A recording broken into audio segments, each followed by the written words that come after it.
Olá a todos, muito bem-vindos à nossa primeira aula de organização de computadores. Então, hoje nós vamos aí ver uma situação de conhecimento. Então, na nossa primeira aula, nós vamos estudar tudo o que há dentro dos computadores, as gerações, porque elas evoluíram. Isso que nós vamos aprender. Então, vamos ao quadro. Então, organização de computadores, eu não sou o professor Paulo Nishitani, sou a professora Adriane. Os tutores que, por acaso, não têm acesso ao chat, está aí o Skype da Joyce, aqui nossa tutora, e o login dela é joyce.lima. Tá? Se vocês não acessarem o chat por alguma maneira, por alguma razão, vocês vão no Skype lá e acessam via Skype aí o que vocês precisarem para fazer perguntas, para trabalhar na nossa aula. Então, vamos continuar. Hoje a gente vai ver nessa teleaula 1 os fundamentos de sistemas computacionais. Dentro desses fundamentos, é interessante que você observe os computadores atuais e tente imaginar como eles eram há alguns anos. Isso é bem interessante, como tiveram uma evolução rápida. Toda essa tecnologia é baseada em arquitetura, pensada e desenvolvida em meio à Segunda Guerra Mundial. Então, logo depois da Segunda Guerra, nós tivemos o formato de computadores que nós temos até hoje, um pouco mais evoluído, sem dúvida nenhuma. Constantemente evolui. Então, nessa unidade, você irá conhecer a competência de fundamentos dessa área e também os objetivos específicos que cercam aí a organização de computadores. Então, o que nós vamos ver? Tudo o que aconteceu. É claro que houve, antes da guerra, depois da guerra de 1945, da Segunda Guerra Mundial, que nós tivemos traçada a arquitetura que nós utilizamos até hoje. Mas, antes, nós temos todo um histórico de evoluções dos computadores. Então, vamos agora ao nosso primeiro vídeo e já retornamos à nossa aula.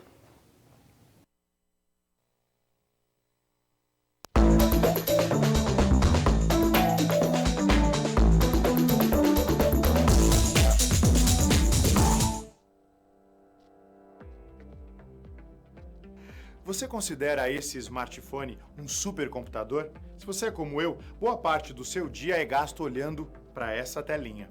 Você pode estar pensando que nada, um supercomputador é gigantesco, custa milhões de dólares e só tem acesso a ele os governos, grandes empresas e universidades. Isso aqui cabe no meu bolso e eu uso para trocar mensagens no grupo da firma. Não é um supercomputador.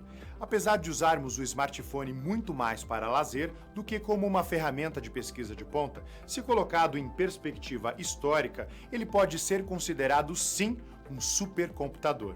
Já há alguns anos, um smartphone desse, comum, tem uma capacidade de processamento muito superior a, por exemplo, os supercomputadores AGC utilizados pela NASA durante o programa Apollo, que levou a humanidade à Lua em 1969. Esse aparelhinho sozinho é 500 vezes mais rápido, tem 100 mil vezes mais memória RAM e custa 1.300 vezes menos em comparação àqueles computadores gigantescos, os mesmos responsáveis por comandar os foguetes que ajudaram os Estados Unidos a ganhar a corrida espacial no tempo da Guerra Fria. E nós, hoje, utilizamos toda essa tecnologia para ficar horas em redes sociais, para ver vídeos de gatinhos e para jogar games não muito elaborados, mas bem viciantes. Talvez esse hábito seja a expressão moderna de um impulso natural do ser humano, o de simular situações, algumas vezes tendo como objetivo apenas a diversão, outras vezes com justificativas científicas. A conexão entre computadores e jogos não é recente. O primeiro computador eletrônico, o ENIAC, foi financiado pelo Exército dos Estados Unidos para ser usado durante a Segunda Guerra Mundial, mas só foi apresentado ao público em 1946. Na década seguinte, acadêmicos já começavam a desenvolver jogos simples nesses primeiros computadores, em suas pesquisas pioneiras na área de computação. Mas a possibilidade de ter um videogame em casa só veio a partir das décadas de 70 e 80. Nesse período, a tecnologia permitiu a redução do tamanho das máquinas e do preço de comercialização. Hoje em dia, empresas como a Nintendo, a Microsoft e a Sony disputam o mercado, com a última geração de consoles sendo muitas vezes mais poderosos que a maioria dos PCs. Em 2010, por exemplo, a Sony lançou esse console, o PlayStation 3. E veja como são as coisas. Nesse ano, a Força Aérea dos Estados Unidos quis desenvolver um supercomputador para, entre outras coisas, analisar imagens de satélite, capturadas em altíssima resolução.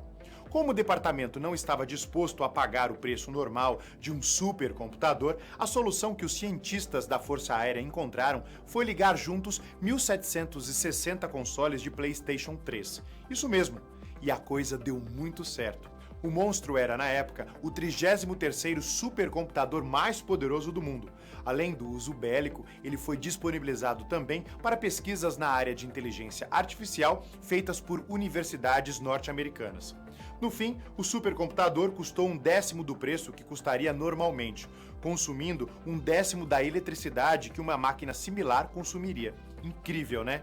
A história da tecnologia mostra que algumas delas, desenvolvidas com fins bélicos, conforme evoluem, são popularizadas e passam a ser usadas por pessoas comuns, com objetivos pacíficos. Infelizmente, o caminho inverso, tecnologias inventadas para fins pacíficos, sendo usadas em esforços de guerra, também pode acontecer. Mas falando em história e evolução da tecnologia, vem comigo. Um laptop com uma tela menor que a de um celular, que depende de um disquete para armazenar dados e pesa 12 quilos. Um computador de 30 toneladas composto por mais de 17 mil válvulas que mantinham o ambiente a uma temperatura de 70 graus. Itens bem fora da realidade atual, mas que foram indispensáveis para a evolução da tecnologia. Teve que existir aquele lá atrás, né? Aquele lá atrás, os antigos, pesados, para poder chegar nesse aqui. Então o Windows, por exemplo, não botou do nada. Então ele veio de algum lugar. Por que como ele apareceu? Esse disco rígido da década de 80 pesa 2 toneladas e é capaz de armazenar 4 GB. Já este outro disco rígido, da década de 70, armazena 5 MB e custava na época cerca de $30 mil. Algo muito difícil de imaginar, já que atualmente um pendrive como esse, de pouco mais de 1 centímetro, é capaz de armazenar 8 GB e custa cerca de R$30. Quando você vai colocando mais dispositivos, mais transistores, mais capacitores, ou seja, mais microcomponentes num circuito, num chip, para você conseguir manter velocidade, você tem que reduzir a distância entre eles, o que de fato vai reduzindo o tamanho dos componentes. Tem um outro detalhe também, né? Nós, seres humanos, a gente tem uma tendência de prezar pelo nosso conforto. Quanto mais confortável para a gente, melhor. Você pegar um computador muito grande, você não consegue ficar carregando ele para todo lado, né? Essa redução, ela também atende uma necessidade ergonômica. O término da Segunda Guerra Mundial trouxe um período crucial para o desenvolvimento dos computadores. A busca pelo avanço tecnológico está ligada ao período turbulento que se seguiu após 1945, principalmente durante a Guerra Fria. Toda guerra transforma o mundo. O ENIAC, por exemplo, o ENIAC foi o primeiro computador digital. Ele foi feito para quê? Para calcular a trajetória do tiro do canhão. E na Segunda Guerra foi uma evolução. A Guerra Fria foi outra que estourou a tecnologia. A internet surgiu de acordo com a seguinte proposição: puxa vida, o que a gente faz em um mundo nuclear, ou seja, um mundo em que 2 ou 3 superpotências, ou 4 ou 5 têm bombas atômicas, como é que a gente faz para manter comunicações estratégicas se de repente existe a ruptura de comunicações num determinado território porque explodiu uma bomba? Esse projeto foi desmilitarizado na década de 70 e a partir daí as universidades falaram, puxa, mas sabe que isso é uma boa ideia? Os militares gostaram, acharam interessante, investiram, mas quem adotou mesmo foram as universidades, porque, poxa vida, elas já são por si só descentralizadas, elas já são, já têm uma autonomia grande cada um, e elas queriam se comunicar, começaram a utilizar os protocolos desenvolvidos lá no fim da década de 60, melhoraram esses protocolos, evoluíram esses protocolos e a internet surgiu daí. A evolução dos computadores é dividida em 5 gerações, com a primeira delas começando no pós-Segunda Guerra Mundial, em 1946, até a 5ª geração, que teve início em 1991, quando a tecnologia deu um grande passo com a chegada dos microchips maiores que 16 bits. A gente está cada vez mais dependendo, sim, dos computadores. Dependemos do computador para tudo, hoje em dia. Onde é que isso pode chegar? cada vez mais o computador se aproxima da gente. O smartphone, né, é um exemplo do computador que você carrega com você. Você só não carrega 24 horas por dia, porque 6 ou 8 horas desse dia você está dormindo. Tende a se tornar cada vez mais pessoal, cada vez mais próximo. Nesta primeira unidade de arquitetura e organização de computadores, você vai estudar conceitos e funções básicas de um computador. Vai conhecer as características de cada geração de computadores e a lei de Moore. Você também vai aprender sobre a evolução e a arquitetura dos processadores. Vai entender qual a função da CPU e conferir o funcionamento das diversas unidades e dos dispositivos de entrada e saída. Com a situação geradora de aprendizagem e as 4 situações problema, você vai entrar na pele de um candidato durante um processo seletivo numa empresa de tecnologia para computadores de última geração instalada no Brasil. Seu desafio será participar do treinamento interno em conhecimentos técnicos sobre arquitetura de computadores e, ao final, passar nos testes e conseguir a vaga de emprego. Pronto para começar? Então vamos lá! Acesse o livro didático, as web-aulas e consulte o material complementar. Todos eles estão no seu ambiente virtual, certo? Ah, mais uma coisa, não se esqueça das pré- e pós-aulas, ok? Bons estudos!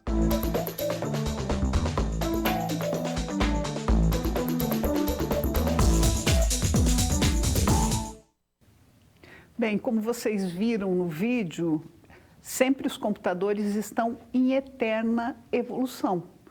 Tanto as partes internas como as partes externas, porque o hardware melhorou, minimizou, os softwares melhoraram a cada vez, melhoraram e melhoram a cada dia. Então, nós temos aí uma grande evolução, principalmente aí depois dos anos 90, que veio a internet também, a realidade virtual, enfim, inteligência artificial, tudo para embasar aí a utilização dos computadores. Então, como vocês viram, a nossa situação geradora de aprendizagem é qual? É um momento de contratação, de emprego. Então, uma empresa está fazendo testes seletivos e você vai participar, né, de um treinamento na empresa e vai ter que responder as questões no final desse treinamento. Então, essa aula vai girar toda dentro desse contexto de testes seletivos. Então, você vai aprendendo e, no final, se você tiver um bom desempenho, você vai ser contratado pela empresa. Então, vamos ao quadro. A situação geradora de aprendizagem proposta nessa unidade é a resolução de testes de conhecimento. Então, você vai participar desse processo seletivo e tem que ter um determinado conhecimento sobre o quê? Arquitetura e organização dos computadores. É necessário que você entenda também sobre a evolução dos computadores e suas gerações tecnológicas. Então, nós vamos ver um pouquinho disso, tá? Então, o que acontece? Nós vamos começar a ver o contexto. Nós vamos começar lá onde foram geradas as primeiras situações dessa peça chamada computador. Eu só quero que vocês vejam essa empresa de tecnologia para o qual vocês vão ser contratados, eles vão produzir placas-mães. Apesar de no vídeo aparecer rapidamente uma placa-mãe, eu quero aqui na nossa câmera de documentos, só para vocês, eu vou só diminuir um pouquinho aqui, só para quem nunca teve o contato, né, com uma placa-mãe. Esse aqui é o formato básico, o esquema da placa-mãe, do que é composto.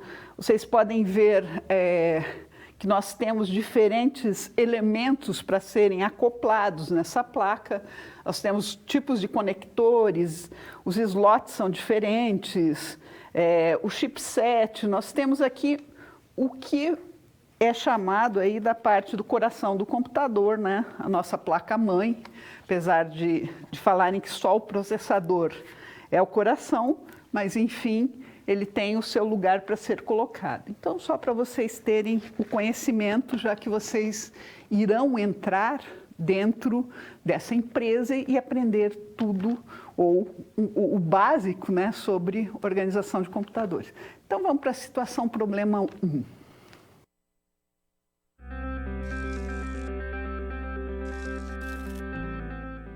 tudo bem? Espero que esteja gostando dessa aula. Como você pôde perceber, é muito importante estudar o conteúdo da pré-aula no ambiente virtual, antes de conhecer e resolver as situações problema. Vamos lá? As etapas para compreender e resolver as SPs são simples e facilitam os seus estudos. Primeiro, é necessário conhecer e interpretar os detalhes da situação-problema, entender onde se passa a situação, quais agentes estão envolvidos e quais recursos estão disponíveis. Depois, é a hora de problematizar a situação apresentada, que são baseadas na realidade de mercado. E isso significa que seu desafio foi elaborado com base nas informações de empresas, experiência dos professores e acontecimentos do cotidiano da sua área. E por último, você vai solucionar as problemáticas. Para isso, você deve utilizar dos conceitos e das teorias vistas nas pré-aulas. Ficou claro? Então o desafio está com você. É hora da SP1. Caso surja um ponto de interrogação, você pode sempre acessar o fórum e enviar suas dúvidas, ok? Bons estudos e até mais!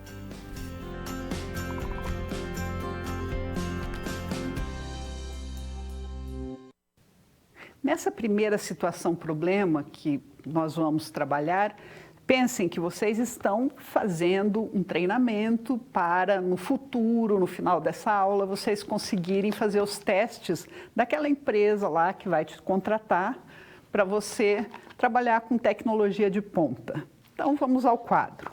Imagine que você seja levado a uma sala cheia de computadores e aparelhos de computadores, tá? De diversos, e aparelhos de computadores diversos, e tenha que classificá-los de acordo com a função que cada um tem no computador. Nós temos uma certa curiosidade quando quem nunca trabalhou com computador, abriu um computador, às vezes a gente vê peças aí esparramadas, né, em vários lugares. Nós temos o lixo eletrônico, nós temos uma série de situações que a gente pode tornar visível essas partes do computador, tá? Mas você consegue identificar qual é qual, para que serve, aonde iria ser colocada, por exemplo, na placa-mãe, como que funciona isso? Não, para isso nós temos que conhecer algumas situações. E então esse vai ser o seu primeiro desafio aí dentro da organização de computadores. Então, vamos voltar para o quadro. Para você ser capaz de resolver SSP, é necessário que você entenda que os computadores são organizados em 4 funções básicas. Então, vamos ver aqui, vamos à câmera de documentos, para ver quais são essas 4 funções, já para vocês começarem a pensar no computador em si. Deixa eu pôr um pouquinho mais para cá. Então, o que nós temos de importante? Essa aqui é a nossa arquitetura de von Neumann, tá? Essa que foi a que veio lá depois da Segunda Guerra Mundial, e ela é composta de 4 funções básicas, tá? Então, as 4 funções básicas de qualquer computador, tá? No formato que nós conhecemos hoje, primeiro, dispositivo de entrada. Talvez, eu acho que dá para enxergar. Se vocês não estiverem enxergando, eu ponho um pouco mais de zoom. Aqui só para vocês entenderem as 4 funções básicas. Então, nós vamos ter dispositivos de entrada que farão sempre a entrada dos dados. Nós vamos ter esta parte aqui, ó, que é a chamada CPU, tá? Ela tem unidade de controle, unidade lógica e aritmética, isso nós vamos ver com calma no decorrer da nossa aula, tá? Então, a CPU é dividida em 2 partes. Nós temos uma parte chamada memória, claro que a função da memória é o armazenamento das funções, né? Já diz o nome, e dispositivo de saída. Então, sempre, em qualquer situação, tá, que nós estejamos usando a arquitetura de von Neumann, que foi quem elaborou essa situação, nós temos que ter uma unidade de entrada, uma unidade de saída, uma unidade de processamento e uma unidade de memória, tá? Então, cada unidade dessas tem sua composição, mas as 4 funções básicas do computador são essas: entrada, saída, a CPU e as memórias. Baseado nisso que nós temos a evolução que nós chegamos hoje em 2019, certo? Então, vamos voltar ao quadro. Então, começando com as 4 funções básicas que dividem seus dispositivos em unidades. Então, essas funções podem ser chamadas de unidades. Esta arquitetura, ou este formato, é usado até hoje, porém, sofre constante evolução.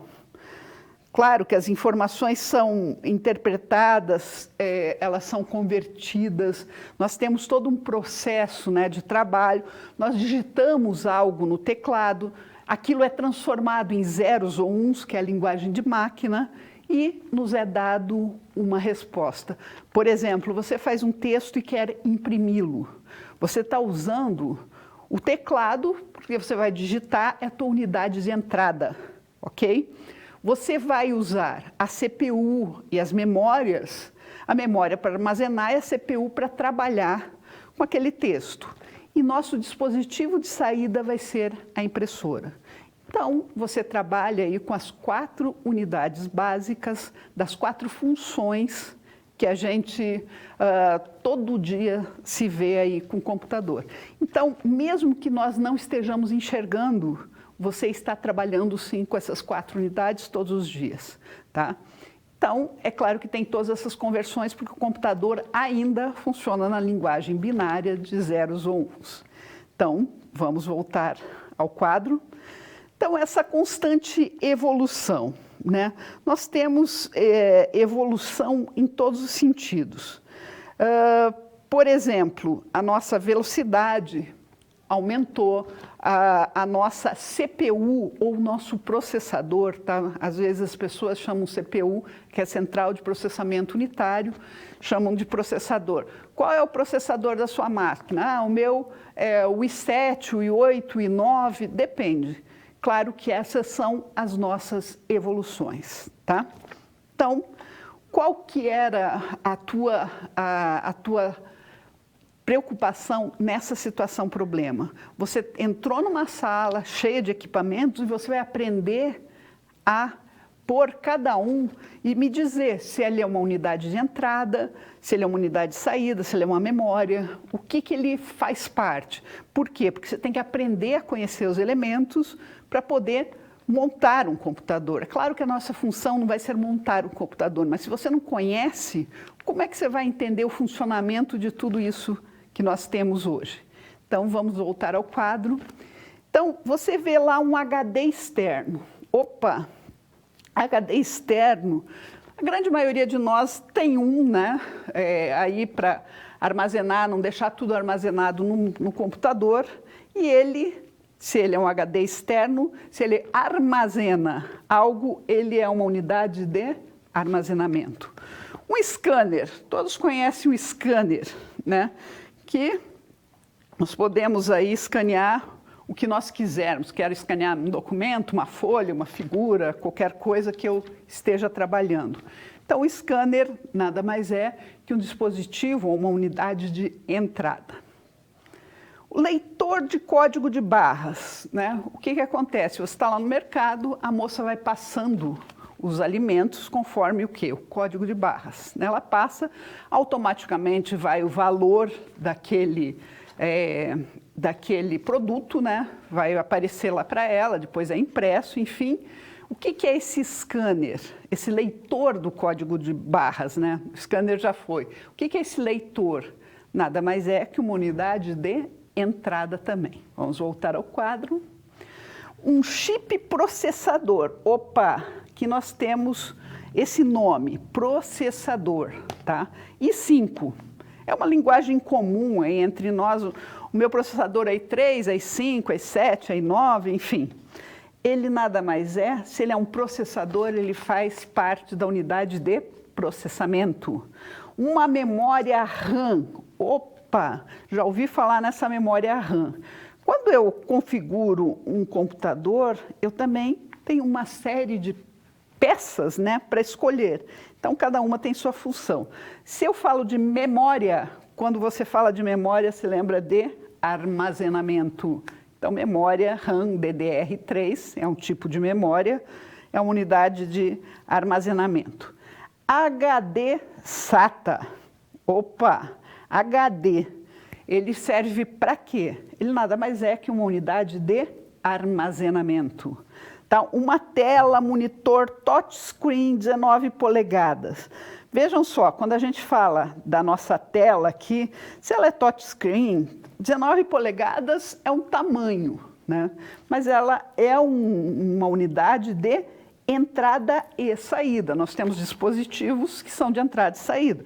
Outro exemplo aí que nós temos de dispositivo de entrada e saída é o nosso pendrive, né? Você a partir do momento que você conecta lá o pendrive, ele vai ser uma unidade de entrada ou se você vai gravar alguma coisa no pendrive, vai ser uma unidade de saída. Você põe o teu pendrive no bolso e vai embora. Tá? Vamos voltar ao quadro. O chip processador, ó, novamente, processador, aqui mudou o quê? A configuração, a geração dele, o i7. Então, aqui em cima nós tínhamos o i5, né? A evolução do i5 foi i7. Ele nada mais é que uma unidade de processamento. Então, nós vimos aí, você entrou numa sala, você tem que ter essa capacidade de identificar o que é cada coisa. Por quê? Porque os formatos são diferentes, sim, e as funções são muito diferentes. Então, você tem que começar a aprender a ligar, principalmente nessas 4 funções que nós temos. Então, você vai ligar aqui todas as memórias, os HDs, tudo que armazena, né, é uma memória. Tudo que processa, que vai trabalhar, que vai fazer algo além, vai ligar algo, é o processador. A entrada é o quê? Aquilo que você entra com os dados, por exemplo, o nosso teclado, o nosso mouse e as unidades de saída são o quê? Aquilo que nós também tiramos e, por exemplo, uma impressora, nós podemos trabalhar com um pendrive, como eu falei. O Paulo de Arapiraca pergunta, professor, o pendrive não seria um dispositivo de armazenamento? Ele também é um exemplo de armazenamento. Por quê? Porque você vai, de alguma maneira, armazenar informações dentro dele. Mas, como você depende de conectar no computador para você receber ou para você enviar aqueles dados, ele é classificado como um dispositivo de entrada e saída, ok? Então, ele tem um espaço, a função dele, mas ele não vai armazenar, ele não foi feito só para armazenar, ok? Então, pela classificação geral, dispositivo de entrada e saída, mas sem dúvida nenhuma também não deixa de ser uma memória. A memória, aliás, bem portátil, bem fácil da gente trabalhar. Então, há controvérsias em relação ao pendrive, né? Você lê uma literatura, diz que é um dispositivo só de entrada e saída, mas eu já li em algumas literaturas que também é armazenamento, é claro, pela função, pelas definições que nós temos, sem dúvida nenhuma, também armazena dados. Então, vamos agora, nós resolvemos essa primeira situação problema, você entrou na sala e identificou, tá? Dentro das 4 funções, o que acontece. Então, vamos para a nossa segunda situação problema.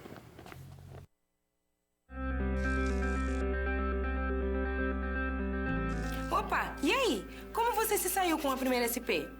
Com as dicas que a gente viu, nem ficou difícil, não é mesmo?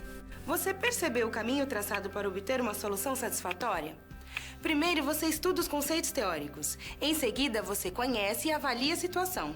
E só então você tem conhecimento suficiente para se empenhar em resolver a situação-problema. Entendeu por que é importante fazer uso de todos os recursos do material didático antes de iniciar as SPs? No ambiente virtual, você encontra textos, webaulas e vídeos para enriquecer os seus estudos. Vamos para mais um desafio? Boa sorte na SP2 e até mais!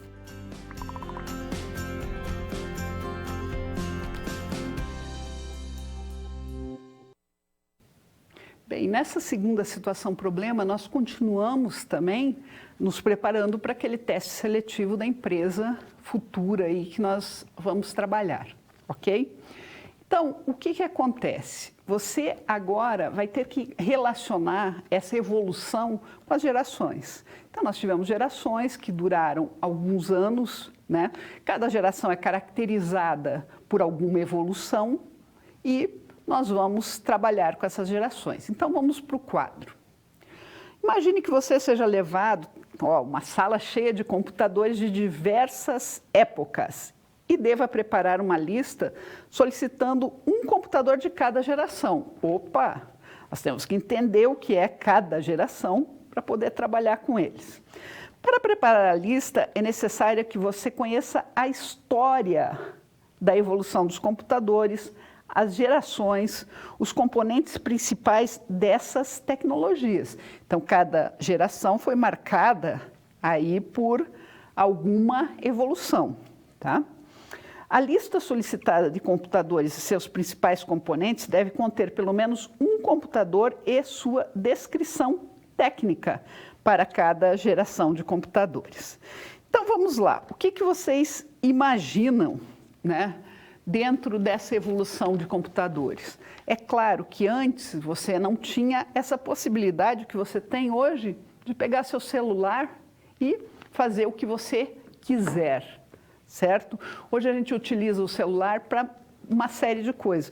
Hoje você não precisa ir no banco, você já faz pelo celular as transações, você manda e-mail, você baixa arquivo, você faz o que você bem entender. Tá? Mas para chegar nesse ponto, e principalmente nesse tamanho, se vocês forem ver na história, quando a gente fala da história, mesmo dos computadores, dos telefones celulares, se você for acompanhar a evolução dos celulares, vocês podem ver que antigamente os celulares eram bem maiores, pesados, caríssimos, porque toda tecnologia, quando inicial, ela é muito cara. Com o passar do tempo que ela tende a diminuir de preço, mas tudo que é novidade é muito caro. Então, hoje, vocês podem ver que cada lançamento, né, das empresas aí de telefones celulares vem com uma novidade, né? Vem com 3 câmeras, 4 câmeras, enfim, tem aí várias novidades. Isso cresce, né, a cada evolução e nós temos telefones menores, bem mais leves. Por quê? Porque nós tivemos toda a evolução do hardware, né, para poder chegar nessa miniatura aí. Quem gosta maior trabalha com telefone maior ou menor, mas enfim, houve uma evolução. Não tem como você chegar nessa tecnologia sem essa evolução. Então foram classificadas essas gerações de computadores. Então vamos voltar ao nosso quadro. É necessário que você conheça a história, a evolução dos computadores, as gerações, os componentes principais dessas tecnologias, para que você consiga classificar qualquer modelo de computador de acordo com a sua geração. Então, a solicitação de computadores, classificando. O que nós temos quando a gente fala de primeira geração? Claro que nós não tínhamos essa facilidade de processamento, nós não tínhamos esse modelo na primeira geração, esse modelo de von Neumann, né, de modelo. A arquitetura, nós não tínhamos essa arquitetura de von Neumann para essa primeira geração. Então, nós tínhamos, assim, um preparo em linguagem de máquina, tá? Como que é linguagem de máquina? Linguagem de máquina, nós hoje trabalhamos com código binário, zeros ou uns, né? Então, você programava em zeros ou uns. Isso é uma característica lá da primeira geração. E como que se entendia isso? Como era essa programação de zeros ou um? Nós tínhamos o auxílio do cartão perfurado. O que era um cartão perfurado? Era um cartão com quadradinhos perfurados mesmo. E cada quadrado daqueles, em suas combinações, correspondia aí a uma certa sequência, né, de ações a serem feitas. É claro que a cada tarefa que mudava, você tinha que mudar tudo e programar. Então, nós fazíamos uma tarefa por vez, tá? Fazendo toda a reprogramação a cada vez, a cada tarefa que mudasse. Então, uma situação aí que nos trouxe o ENIAC, né? Essa é a geração do ENIAC. Não sei se vocês repararam ali no filme, um enorme do computador, o ENIAC, nós tínhamos válvulas, né? Vocês viram que é tipo uma lâmpada. Então, imagina a combinação daquela quantidade de válvulas, né, para produzir o que nós queríamos. Então, essa foi a primeira geração, a geração das válvulas. Um problema era que as válvulas queimavam com muita facilidade. Então, isso causava uma série de problemas.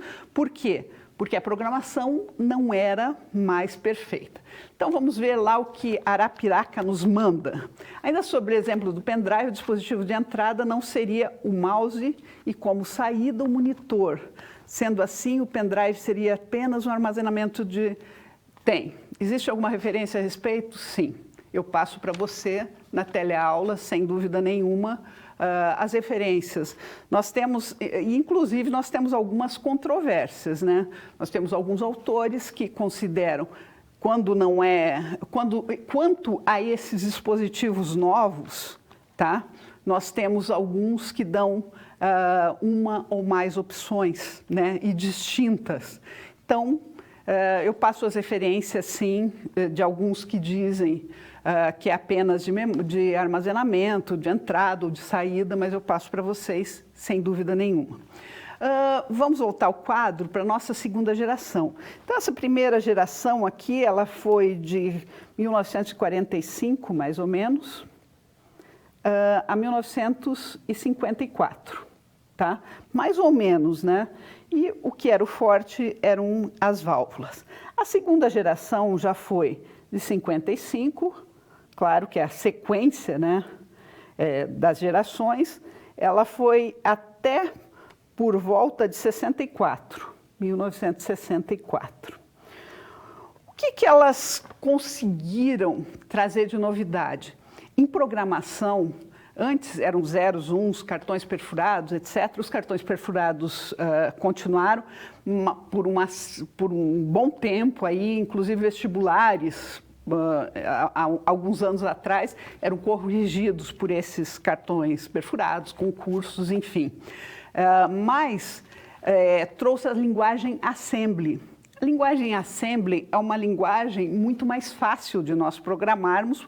Por quê? Porque ela tem instruções bem mais entendíveis para o ser humano, né? Então, uma das situações foi essa evolução na programação. Depois veio a linguagem Fortran. E outra evolução que nós tivemos para classificar essa segunda geração foram as fitas magnéticas, tá? Então, os discos e as fitas, o armazenamento começou a ser mudado. Então, eram armazenados dados naquelas fitas magnéticas. Depois vieram aquelas fitas que a gente... Vocês não vão conhecer essas fitas magnéticas que eram enormes, funcionavam muito bem em processamento de bancos, né? Com a evolução da linguagem também veio a evolução tanto do software quanto do hardware. Mas uma das características importantes é essa manipulação já de programas em assembly, por exemplo, que é muito mais fácil do que zeros ou uns, ok? E discos e fitas magnéticas para armazenamento dessas funções. Vamos voltar para o quadro. A terceira geração foi lá de 1964 a 1977. 1977, nós já evoluímos bastante em termos de hardware, tá? Hardware nos trouxe os transistores, tá? Os transistores, eles vieram na segunda geração e nós conseguimos trabalhar melhor. Vocês sabem o que é um transistor? Então, vou pôr aqui na câmera de documentos para vocês um transistor. né, foi chamada essa segunda geração. Deixa eu pôr um pouquinho mais para cá, senão vai na cabeça do Claudinho. Então, isso aqui é uma peça que veio na segunda geração. Então, nós evoluímos, para vocês terem uma ideia, nós temos vários tipos de transistores, mas nós estávamos montando, né, dentro dos circuitos e o transistor, que foi da segunda geração, evoluiu muito, tá, em termos de hardware. Por quê? Porque dentro desse transistor nós temos várias operações que nós não tínhamos possibilidade anterior. Tá? Na terceira geração, que foi essa que foi nos anos 70 até os anos 70, já vieram os CIs. O que são CIs? Deixa eu mostrar para vocês aqui na câmera de documentos também um exemplo de um CI. Isto aqui é um CI. Tá? Um aparelhinho, uma pecinha aqui, ó, cheia de pernas, pretinha. Aqui dentro dessa parte preta, o que tem? Nós temos programações e essas pernas nos permitem fazer uma série de combinações que na primeira geração eram feitas à mão, né? Claro que nós não tínhamos esse nível de evolução lógica também, né? Mas na terceira geração, que é a geração dos CIs, nós conseguimos minimizar. Então, a revolução em termos dessa terceira geração foi a miniaturas. Nós começamos a ter os PCs pessoais, nós começamos a ter uma série de aparelhos que utilizam a tecnologia, só que em tamanho menor. E diminuiu o peso também, né? Porque vocês imaginam a evolução da válvula, o transistor também, eu vou pôr aqui um transistor do lado do CI, vamos, só para vocês verem, olha o tamanho. E o transistor vai executar determinadas funções, não tem comparação, né, da quantidade de funções que um transistor faz e que um CI faz. Claro que nós também melhoramos em termos de linguagens, né? Por exemplo, veio o COBOL. O COBOL não é tão fácil de programar, mas ele veio nessa terceira geração aí e resolveu vários problemas para os programadores, né, em termos de linguagem. Vamos voltar para o quadro, para a quarta geração.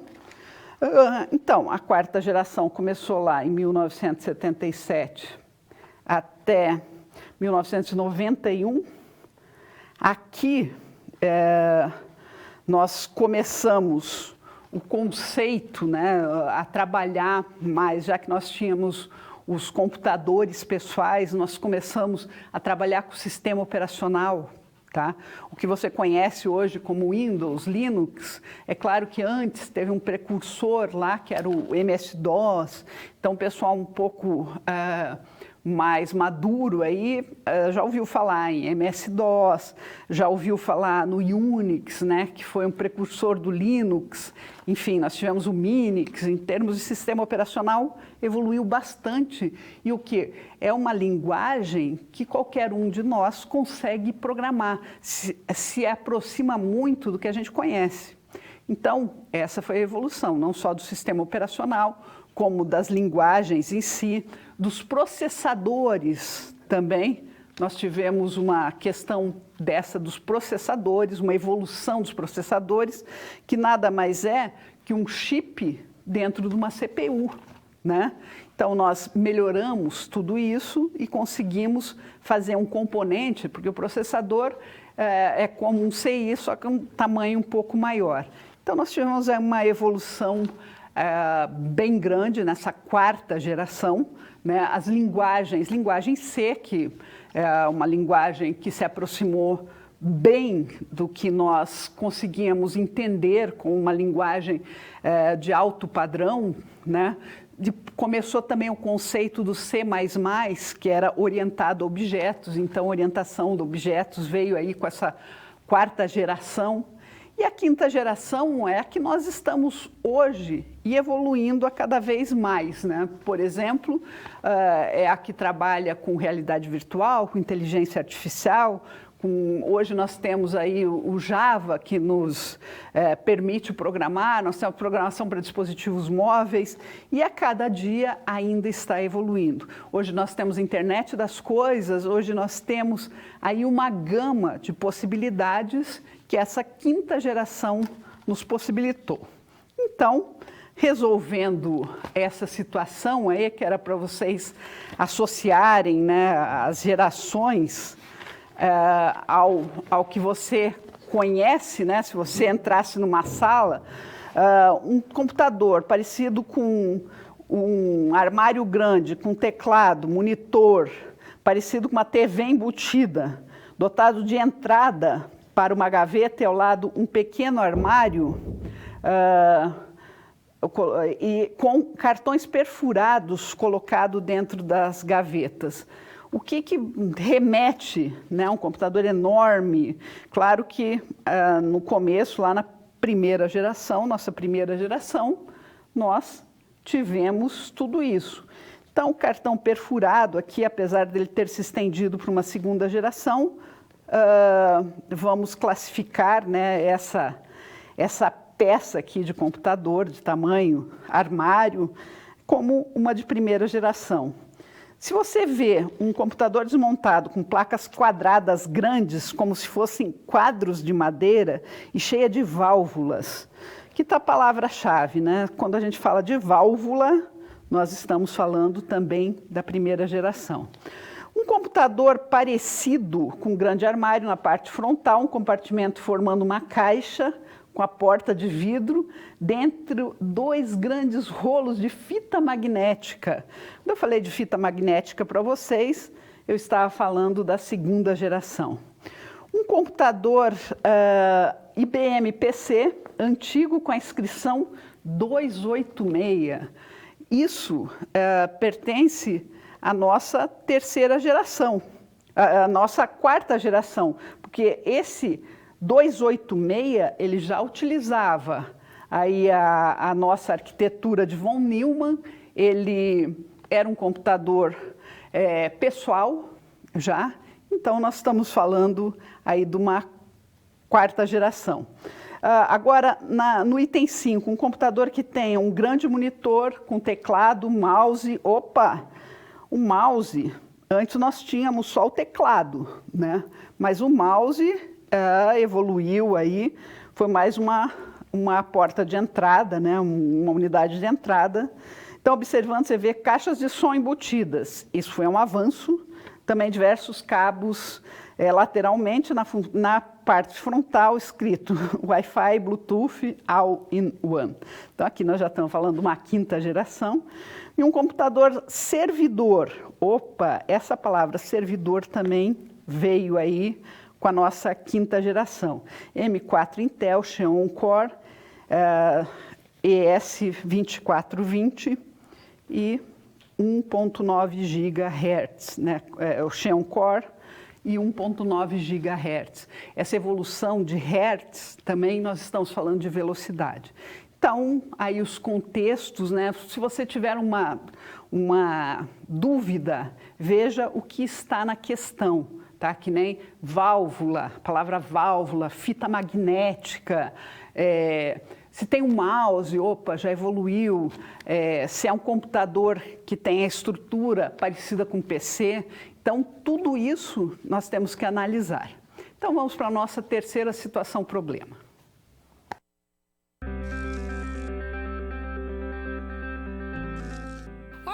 Agora que você já solucionou duas das SPs, muitas das teorias vistas na pré-aula fazem mais sentido, não é mesmo?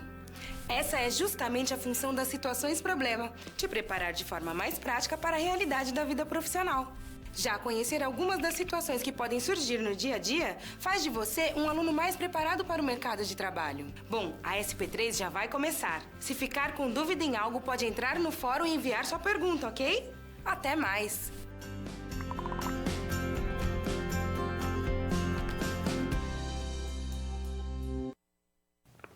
Agora, nessa terceira situação problema, nós vamos ver O que são aqueles 32 bits, 64 bits, 16 bits?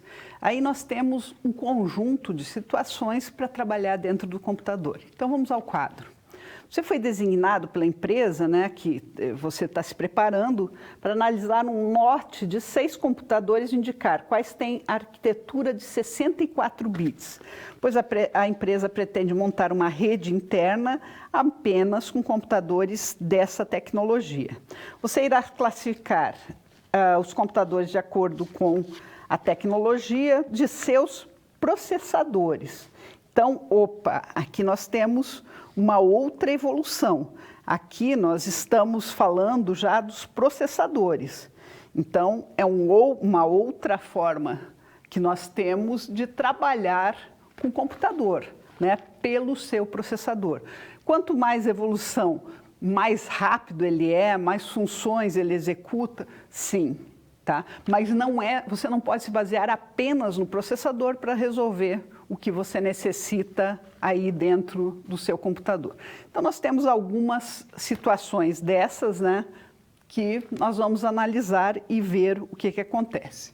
Então, será necessário que você conheça a arquitetura dos computadores, seus processadores, como estes administram a quantidade de memória do computador, os dispositivos de entrada e saída e como se conectam a uma rede.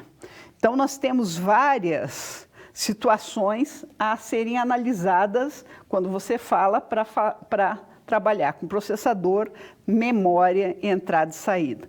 Então, a princípio, né, você está trabalhando com a arquitetura de von Neumann, com as 4 funções mais importantes, né? Então, você tem que conhecer o que faz cada uma, né, para poder trabalhar com elas.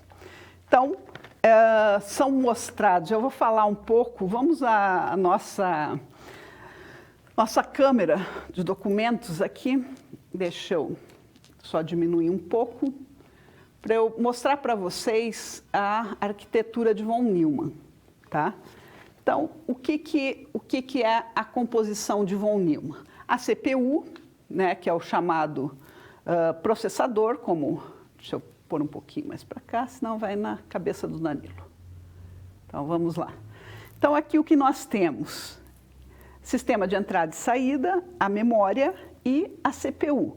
Então, lembrem-se que para você conhecer um computador ou para você comprar um computador, você tem que... Deixa eu pôr assim.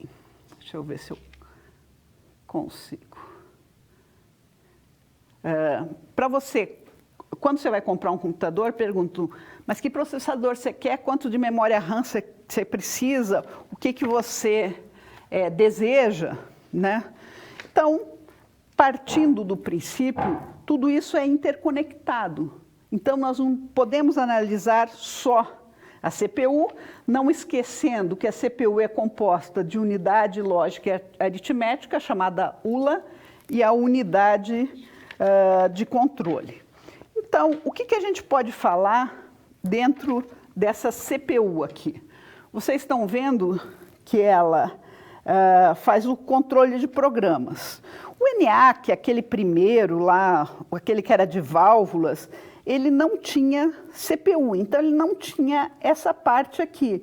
Ele não conseguia fazer o que a CPU faz hoje, né?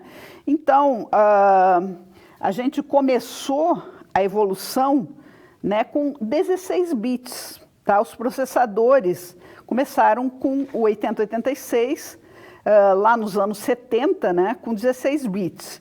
Depois, a geração seguinte de processadores passou a 32 bits, né, dobrou a capacidade, e depois nós chegamos em 64 bits. Tá? Nós estamos analisando o básico, né, da CPU.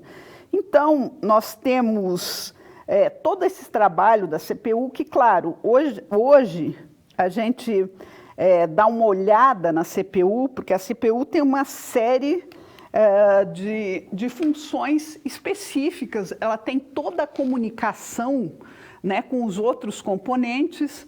Então, isso faz a velocidade, por exemplo, trabalhar melhor, mas não é só essa a função da CPU. A CPU vai se comunicar e tem um papel importante, importantíssimo, mas nós temos que trabalhar com o todo quando a gente vai configurar um computador, tá?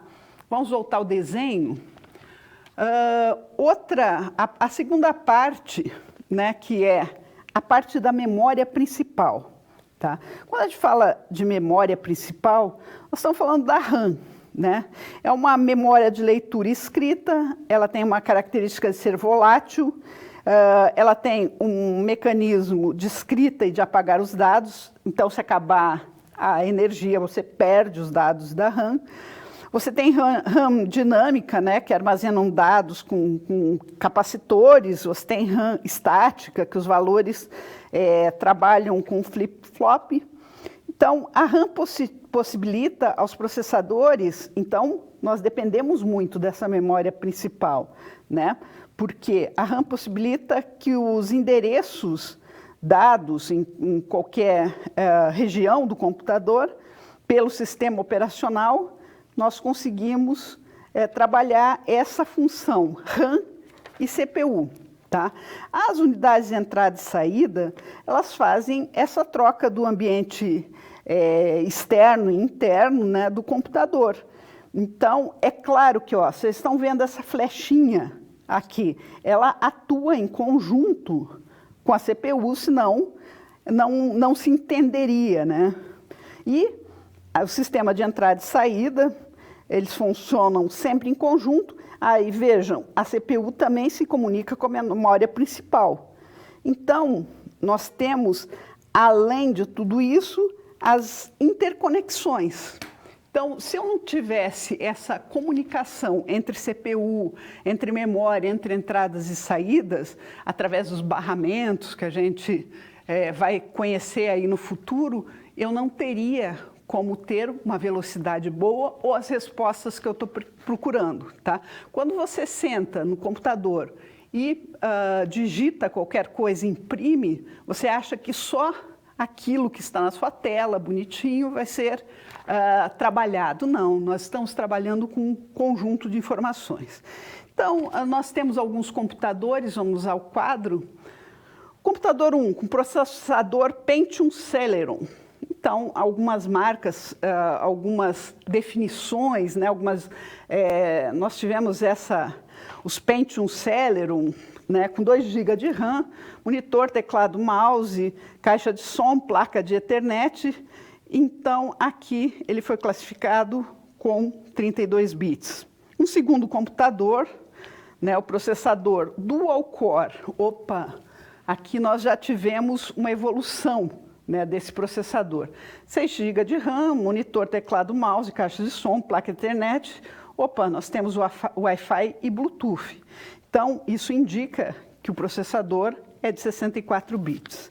Tá? Um processador AMD Athlon 64, 4 GB de RAM, 3.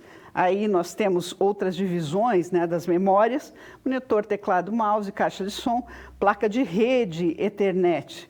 Opa, a rede também foi uma forma aí que nós tivemos dessa interconexão, né? Então, Wi-Fi, internet, nós não conseguiríamos, né, trabalhar antes de 1990. Né? Então, essa capacidade da gente se comunicar, de entrar na internet, tudo com processador, indica um processador aí de 64 bits. Não que você não possa entrar. Eu estou dizendo que aqui nós temos alguns exemplos de computadores, tá? Conforme o nosso livro-texto, e conforme as descrições que estão sendo dadas, você acha que ele tem 32 ou 64. Você teria que abrir, você teria que entrar no sistema todo para entender isso. Mas é como você entrou numa sala, você está entrando dentro de computadores, você está conhecendo os computadores. Então, vamos voltar ao quadro.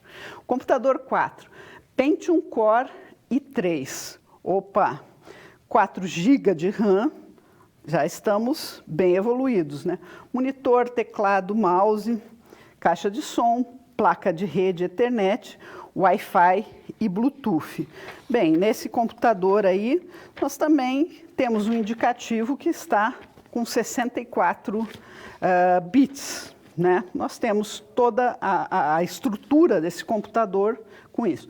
Agora nós temos um processador Pentium Core i5 com 4 GB de RAM, monitor, teclado, mouse, placa de rede, Wi-Fi, Bluetooth. Também temos um indicativo aqui de 64 bits. Computador C, um processador Pentium Celeron com 4 GB de RAM, monitor, teclado, mouse, caixa de som, placa de Ethernet. O processador tem um indicativo aí de 32 bits. Então, é claro que não é fácil e não vai ser em poucos minutos que você vai conseguir reconhecer. Tem toda a evolução dos processadores, tem toda a evolução de tudo, tá? E você tem que conhecer um pouco mais para conseguir imaginar que esta configuração é de 32 bits ou 64 bits. Nós temos de 16 também, os primeiros computadores, de 8, enfim. Nós tivemos já de 4 bits e tudo funcionava, ok?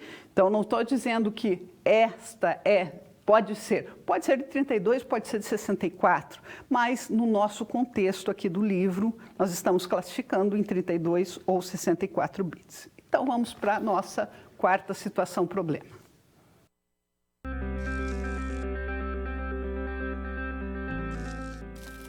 O trabalho de um bom profissional é a soma de conhecimento e experiência. O conhecimento você obtém estudando a pré-aula, tirando dúvidas no fórum, acessando as web-aulas, ou seja, fazendo bom uso dos materiais oferecidos aqui no ambiente virtual. Já para ter experiência antes mesmo de ir para o mercado de trabalho, você precisa se empenhar na resolução das SPs. Lembre-se, quanto mais você se dedicar analisando com atenção, fazendo anotações na hora de levantar hipóteses, procurando diferentes soluções até obter a melhor, mais preparado você estará para desempenhar sua profissão. Você já resolveu 3 desafios, mas ainda falta a SP4. Se dedique, hein?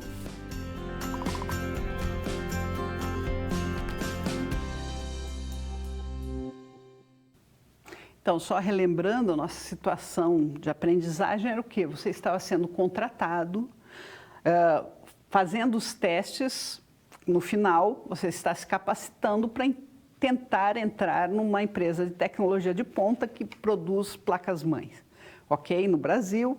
Então, você está conhecendo. É claro que hoje nós estamos vendo aí algumas partes do computador, as gerações, nós estamos vendo uma pequena evolução, tá? Nós não falamos da evolução dos sistemas operacionais, nós não falamos da evolução dos processadores, mas eu quero que vocês entendam como um todo que tudo evolui. Para nós chegarmos no nosso telefone celular de hoje, muita coisa evoluiu. Para nós termos as possibilidades que nós temos hoje, internet das coisas, por exemplo, de tudo funcionar, para nós termos aí a realidade virtual, a inteligência artificial resolvendo uma série de problemas do nosso dia a dia, para nós termos máquinas, robôs operando, enfim, a computação evoluiu em todos os sentidos, né? Então, para isso, teve uma longa caminhada. Hoje nós estamos tendo alguns princípios do que aconteceu, ok? Então vamos para a nossa situação problema 4. Nessa etapa você continuará a responder testes de reconhecimento de novos componentes e dispositivos e descreverá qual o papel de cada um deles dentro do computador, tendo a arquitetura de von Neumann. Existem outras arquiteturas? Claro que existem. Elas evoluíram? Também evoluíram. Por que a de von Neumann é a que todo mundo fala? Porque ela foi a que mais se propagou, ela foi a que a maioria das pessoas adaptou, mas nós temos, sim, outras arquiteturas. E tem algumas arquiteturas que têm vantagens e desvantagens em relação a isso que nós conhecemos como um computador hoje, ok? Então, vamos lá. Será necessário que você conheça a arquitetura dos computadores de acordo com a arquitetura de von Neumann, suas unidades e as informações de acordo com essa arquitetura. Então, agora, nós voltamos à nossa câmera de documentos para quê? Para, de novo, analisar essa arquitetura de von Neumann e depois falar de outras arquiteturas. Porque aqui está hoje, que a maioria dos computadores usam, é de von Neumann, tá? Que tem as 4 funções. Não esqueçam que da aula de hoje, uma parte importante são as 4 funções da arquitetura de von Neumann, aí, o que precisa para um computador funcionar. Dispositivos de entrada, dispositivos de saída, CPU e memória. Esse é o princípio de uma arquitetura que von Neumann também descreveu. Então, vamos voltar à nossa figura aqui. Então, o que a gente vê? Nós vimos já que elas são interligadas, né? Qual que é o papel dessa ULA, Unidade Lógica e Aritmética? Vejam, pelo nome a gente já consegue distinguir algumas coisas, né? Ela é responsável por executar todos os cálculos matemáticos, lógicos, da unidade lógica e aritmética, para processar os dados dentro do computador. Então, ela tem sua função. A unidade de controle, tá, controla a operação da CPU e, portanto, né, ela dá um controle geral aqui do nosso computador. As memórias, né, recebem informação antes e após o processamento. Então, nós sabemos o que está acontecendo, nós damos alguns comandos e temos esta memória principal que pode receber antes e depois. E as unidades, claro, de sistemas, ou unidades de entrada e saída, vão inserir e enviar comandos e dados, senão nós não teríamos como trabalhar com elas. Então, hoje, nós trabalhando com essa arquitetura de von Neumann, nós temos outras situações que são, por exemplo, os computadores analógicos, tá? Os analógicos têm uma arquitetura um pouco diferente, com múltiplos processadores, computadores com múltiplos processadores aí para rapidez, enfim. Nós temos outros computadores que não utilizam este formato de von Neumann na sua essência, tá? Eles funcionam? Funcionam, dependendo do que você necessita dentro daquele contexto para que você vai usar os computadores, tá? Então, quais são as vantagens quando a gente fala de von Neumann, né? Essa arquitetura prevê a possibilidade de uma máquina digital armazenar programas e os dados no mesmo espaço de memória. Então, ó, uma das situações, nós temos armazenar programas e dados, tá? No mesmo espaço da onde? Da memória. E que serão processados por uma unidade de processamento central, né? A nossa CPU, que tem essa função, composta por uma unidade de controle e uma unidade lógica e aritmética, né, que nós já vimos que são as duas divisões ali da CPU. Os dados são fornecidos através de dispositivos de entrada e retornados através de dispositivos de saída. Então, é uma das vantagens. Nós sabemos que as 4 funções têm que estar interconectadas, as vias, né, os barramentos que se interconectam entre a memória, entre os dispositivos de entrada e saída e a CPU. É claro que nós temos, para cada barramento, nós temos um tipo, o que ele vai levar, se são dados, se são, o que vai acontecer. Tá? Então, é tudo bem definido. Então, partindo desse princípio, da definição, que você sabe que tem que ter um dispositivo de entrada, tem que ter um dispositivo de saída, e tem que ter essa CPU como um todo, além de um armazenamento da memória, então, você tem essa vantagem, você já sabe como funciona. Por isso que ela foi evoluindo e funciona bem até hoje. Imagina, de 45 até hoje, são quantos anos, né? Qual a desvantagem? A via de transmissão de dados entre a CPU e a memória, vejam, isso limita, tá? Limita, de certa forma, a velocidade do processamento de computador. Por isso, foi tentado aqueles computadores com múltiplos processadores, que eles funcionam em paralelo e executam os seus programas, tá? Então, a velocidade de processamento. Os barramentos, que é por onde, aqueles fios por onde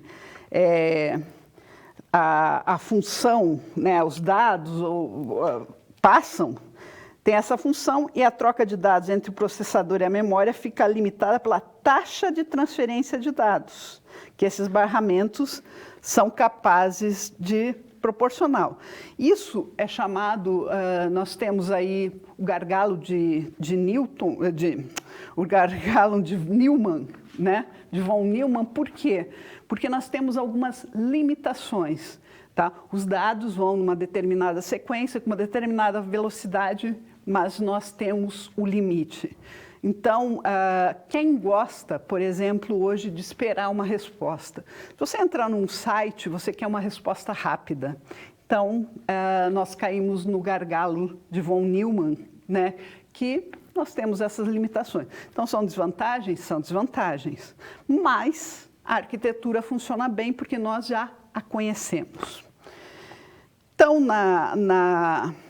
era para nós dizermos vantagens e desvantagens, né, dentro dessa arquitetura de von Neumann. Então, nós vemos que tem limitações, porém, nós sabemos tudo o que é necessário para ela funcionar corretamente. Ela funciona corretamente, ela funciona super bem. Não é só nós adaptarmos o que nós queremos que aquele computador faça, né? Nós queremos uma memória maior, um processador melhor, enfim, dependendo do que você quer. Você quer uma tela touchscreen ou você quer só o teclado? Então, tudo isso são diferenças que nós temos. E, então, como vantagem, nós temos o conhecimento, como desvantagem, nós temos as limitações. Então, vamos agora para a última parte da nossa aula.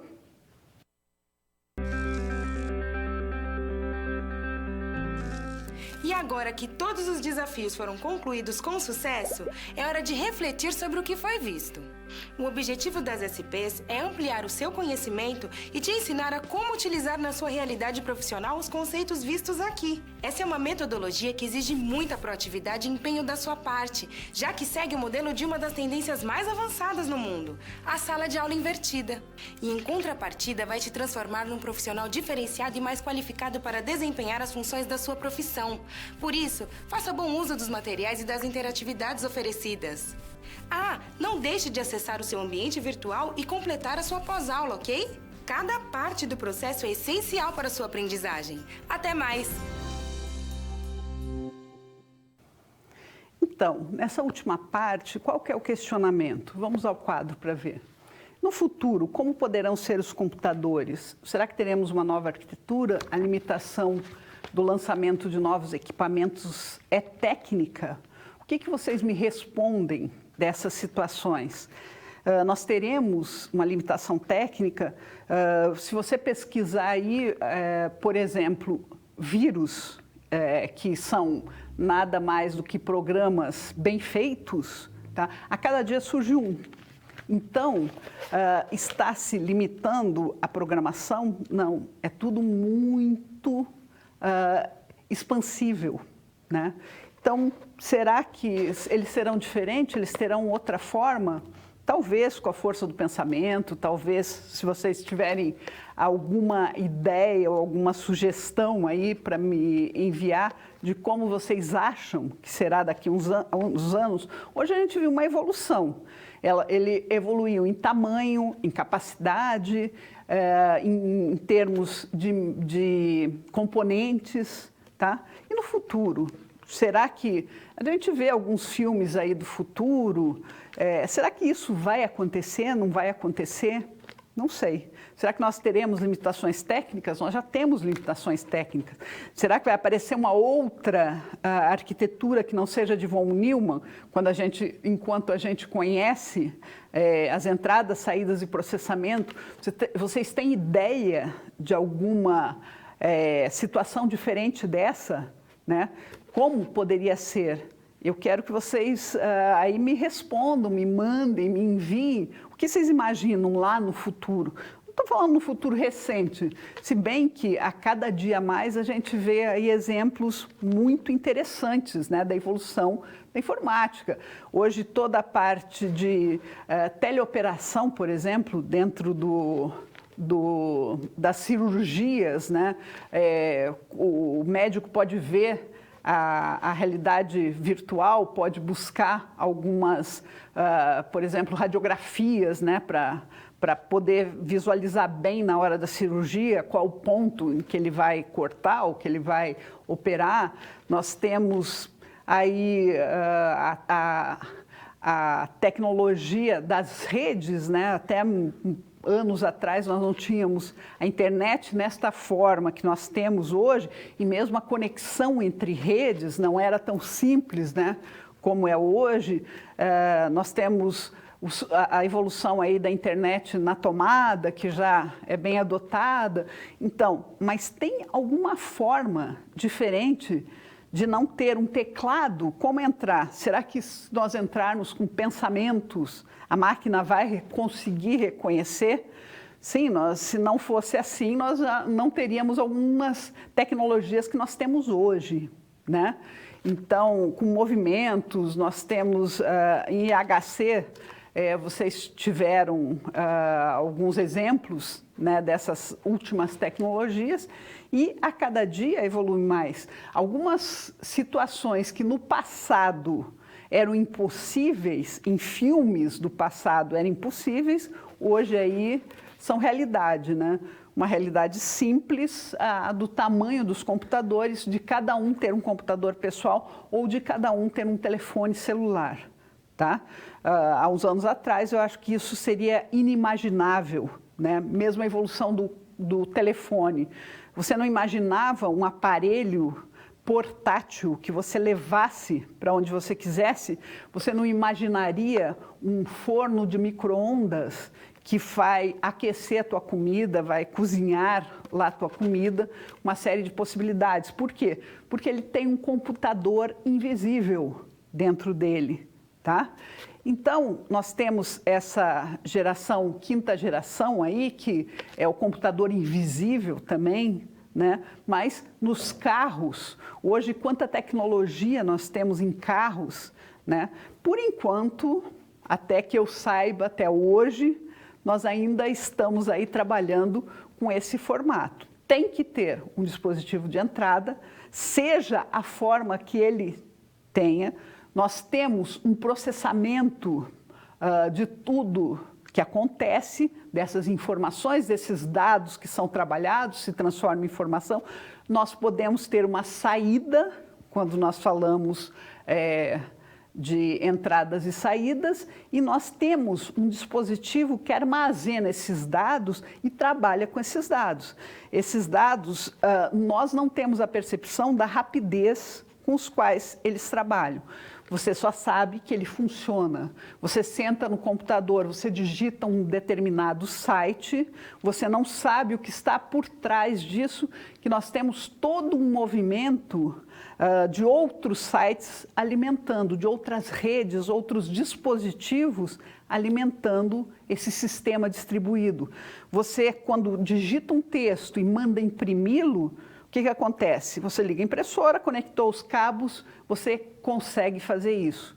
Por quê? Porque teve uma entrada, teve um processamento e teve uma saída, tá? E esses dados, de alguma maneira, foram armazenados.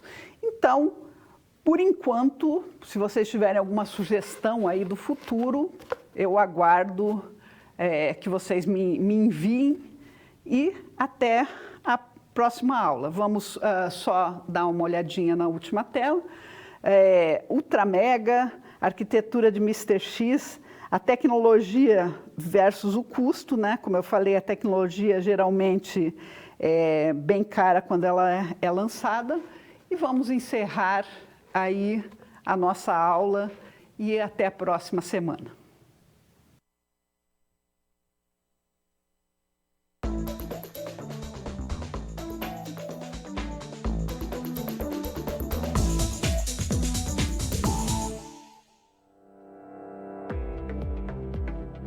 Oi, tudo bem? Estamos chegando ao fim da unidade 1 de Arquitetura e Organização de Computadores.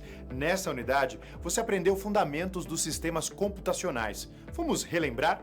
você foi apresentado aos conceitos básicos de arquitetura e organização de computadores, além de analisar suas funções básicas. Você conferiu os equipamentos que eram usados para resolver cálculos antes dos computadores. Viu da primeira à quinta geração de computadores e conheceu suas tecnologias, além de ter compreendido a lei de Moore. Em seguida, estudou a arquitetura usada nos processadores e entendeu qual a função da unidade central de processamento, a CPU. Conheceu as gerações de processadores e aprendeu como os processadores evoluíram, tornando possível a interconexão de computadores. Você também descobriu a arquitetura e o gargalho de von Neumann. Viu máquinas com arquiteturas diferentes da de von Neumann e analisou a constituição da CPU, a unidade central de processamento. Conferiu o que fazem a unidade de controle e a unidade lógica aritmética. Compreendeu qual a função da memória RAM. Estudou os barramentos, sua função e, por fim, você entendeu como os dados são inseridos e, em seguida, retornados através dos dispositivos de entrada e saída. Conforme proposto na situação geradora de aprendizagem desta unidade, você, em busca de um emprego, simulou participar de um processo seletivo em uma empresa de tecnologia, durante o qual teve que passar por um treinamento interno em arquitetura de computadores. Ao final, os candidatos com maiores pontuações em testes sobre o tema seriam contratados. E aí, será que você conseguiu a vaga? Vamos ver. Na SP1, como parte do processo seletivo, você teve de classificar uma série de componentes e aparelhos de computador de acordo com suas funções. Com essa atividade, você fixou seus conhecimentos sobre as unidades básicas de um computador e quais componentes pertencem a cada uma dessas unidades. Já na SP2, você foi convidado a catalogar diversos computadores, de acordo com a geração a qual pertenciam. Alguns computadores possuíam kit multimídia, teclado e mouse, enquanto outros, por exemplo, vinham com válvulas e grandes placas quadradas. Nessa SP, você aprendeu a determinar as diversas gerações de computadores de acordo com suas características e a identificar a qual geração pertence cada componente. Em seguida, na SP3, você foi chamado a distribuir computadores de acordo com a tecnologia de seus processadores. Processadores de acordo com sua arquitetura e também de acordo com a quantidade de memória RAM, que cada processador poderia endereçar. Nesse processo, você compreendeu como determinar se a tecnologia é de 16, 32 ou 64 bits. Finalmente, na SP4, você, após ler um capítulo de um artigo científico, precisou apresentar de forma comparativa as vantagens e as desvantagens da arquitetura de von Neumann, listar as unidades previstas por essa arquitetura, suas funções e, por fim, descrever outros tipos de arquitetura de computação. Durante esta SP, você conheceu a arquitetura de von Neumann, aprendeu sobre o funcionamento da CPU, da unidade de controle, lógica e aritmética, analisou memórias, barramentos e entendeu o gargalo de von Neumann e a hierarquia de níveis de um computador. Antes de terminarmos, eu tenho uma dica bem útil para você. É muito importante que estudantes de computação se mantenham sempre atualizados, já que novas tecnologias são lançadas diariamente e existem sites especializados muito bons. Procure acessar regularmente, ao menos uma vez por semana, cada um destes sites. A unidade 1 de Arquitetura e Organização de Computadores fica por aqui. Consulte sempre seu livro didático. Não se esqueça do material complementar e, para aprofundar-se, cheque as demais fontes bibliográficas. Antes de passar à unidade 2, vá até seu ambiente virtual e responda aos questionários das pré- e pós-aulas, ok? É isso. Bons estudos e boa sorte. Até mais!